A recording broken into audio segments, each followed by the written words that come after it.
السلام عليكم ورحمة الله تعالى وبركاته. مرحبا بكم في الدرس الخاص بالتصحيح la production écrite.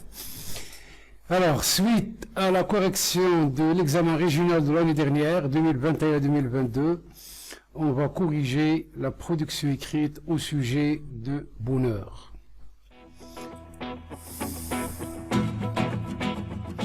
Sujet. Qu'est-ce qui te rend heureux ou bien heureuse?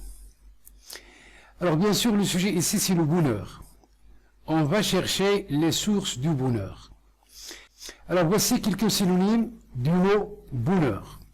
Allégresse, béatitude, bien-être, contentement, euphorie, idéal, prospérité, délectation, félicité, ravissement, régal, satisfaction, volupté. Alors bien sûr, chaque fois, on va essayer de remplacer le mot bonheur par un synonyme. Bien. Alors voici l'introduction. Le bonheur est un état de pleine satisfaction. Point. Certaines personnes sont passionnées par la lecture. Alors passionné, c'est 2 S, I-O, 2 N, accent aigu E-S. Alors sont passionnés par la lecture, l'écriture, les films, les séries, alors que d'autres fouillent leur bonheur dans la toxicomanie. Bon, bien sûr, c'est l'alcool, c'est la drogue, ainsi de suite. L'amitié, la solitude, la solidarité. 3 points. Quelles sont alors les sources du bonheur pour moi? Oui, très bien, donc nous avons une très bonne introduction. Alors l'élève a laissé un alinéa ici, 2 ou bien 3 carreaux. Et il a donné une définition du bonheur. Et l'élément le plus important de l'introduction, c'est la problématique. Donc il faut poser une question. Voici la question qu'il a posée. Quelles sont alors les sources du bonheur pour moi? Développement. À mon avis, mon bonheur n'est autre que ma famille. Point. Combien je suis extasié lorsque je me trouve couvé par les membres de ma chaleureuse famille, notamment ma mère l'affectueuse, mon père le protecteur et mes frères sur qui je compte toujours. Oui, très bien. Alors, c'est la production d'une fille, donc l'énonciateur c'est une fille. Alors, extasié, c'est accent aigu E. Alors, affectueuse, T-U. Alors, mes frères sur qui je compte, sur. Alors, de préférence ici, il faut revenir à la ligne. Alors, regardez, du plus, c'est un lien logique qui va introduire un deuxième argument.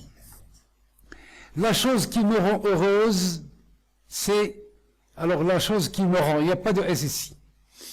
La chose qui me rend heureuse, c'est le voyage. Ce dernier, c'est mon meilleur loisir, car je peux me déplacer avec mes amis,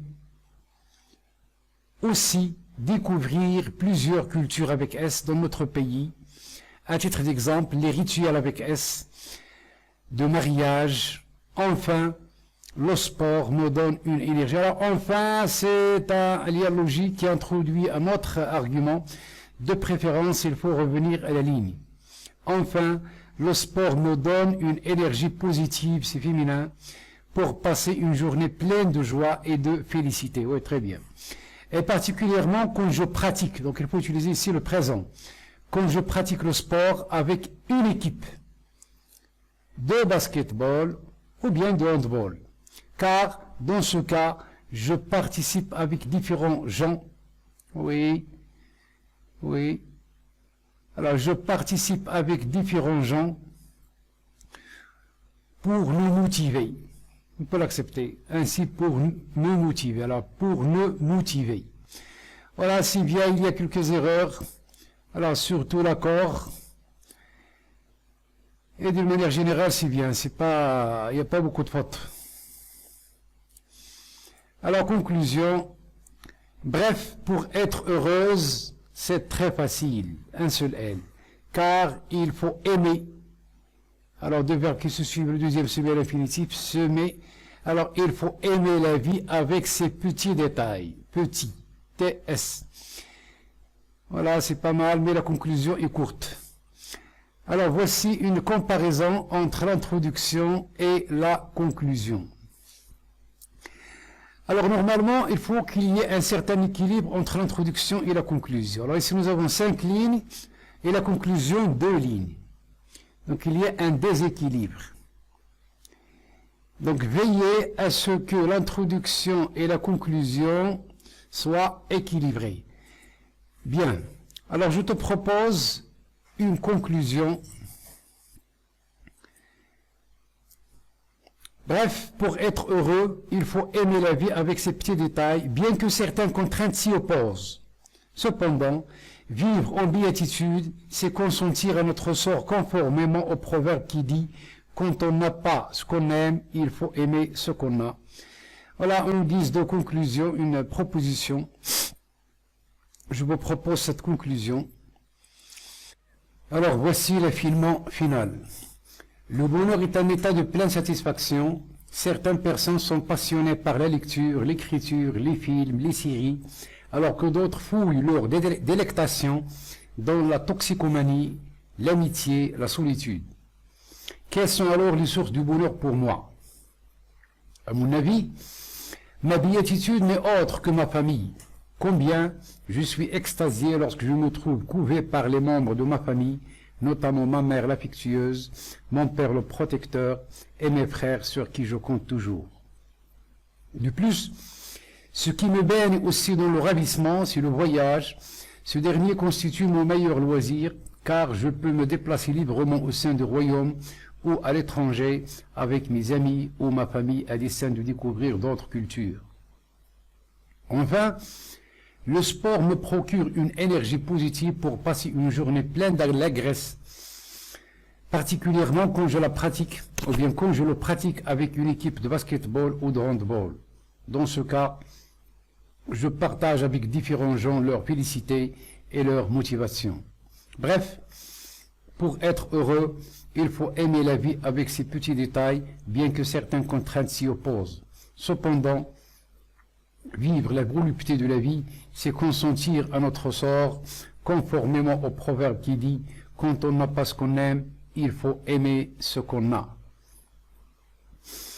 Voilà donc le texte final de cette production écrite. Alors remarquez bien qu'on a tracé ici une ligne entre l'introduction et le développement. On saute aussi une ligne entre le développement et la conclusion. Alors pour chaque paragraphe, il faut laisser l'alinéa.